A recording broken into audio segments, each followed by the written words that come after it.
আপনার ছাদে এক কোণে হতে পারে বিশাল সাইজের চাল কুমড়া। আজ দেখাবো কিভাবে খুব সহজে ছাদ বাগানে টবে চাল কুমড়া চাষ করবেন আর পাবেন প্রচুর ফলন।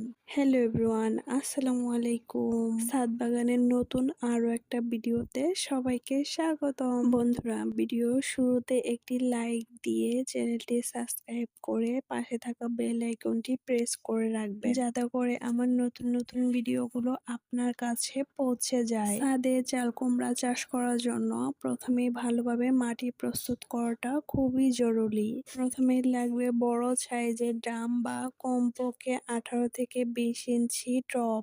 মাটি মিশ্রণে ব্যবহার করুন 50% বাগানের মাটি, 30% পচা গোবর বা কম্পোস্ট আর 20% বালি। এর সাথে এক মুঠো সরিষা খোল আর হাড়ের গুঁড়া দিলে গাছ দ্রুত বৃদ্ধি পাবে। এবার ভালো মানের চাল কুমড়া বীজ 12 ঘন্টা পানিতে ভিজিয়ে রেখে বীজ বপন করে ফেলুন। 5 থেকে 7 দিনের মধ্যেই চারা বের হবে। চাল কুমড়ার লতানো গাছ, তাই অবশ্যই মাচা তৈরি করে দিতে হবে। বাঁশ বা দড়ি দিয়ে ছাদের উপর মাচা বানিয়ে দিন। গাছের গোড়ায় প্রতিদিন অন্তত 6 ঘন্টা রোদ লাগবে।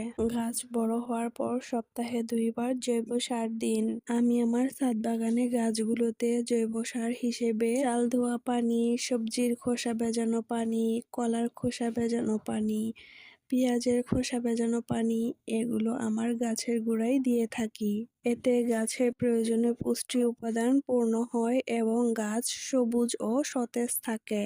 গাছে নতুন ফুল ও ফল ধরতে সহায়তা করে।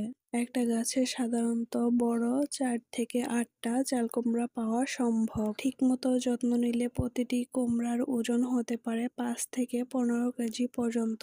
আর সবচেয়ে মজার ব্যাপার হচ্ছে স্বাদের সৌন্দর্য বাড়বে, আবার পরিবারের জন্য মিলবে বিষমুক্ত সবজি। তো বন্ধুরা, আর দেরি না করে আপনারাও আপনাদের বাড়ির আঙিনায় বা বাড়ির ছাদে চাল কুমড়া গাছ লাগিয়ে ফেলুন। নিজে হাতে লাগানো গাছের থেকে সবজি তোলার আনন্দ আর রান্না করে খাওয়ার সবজির স্বাদই আলাদা।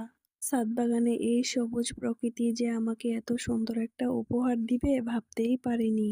মাশাআল্লাহ, আলহামদুলিল্লাহ, ছাদ বাগান থেকে এত সুন্দর একটা সবজি উঠিয়ে আজকে আমার ভীষণ ভালো লাগছে।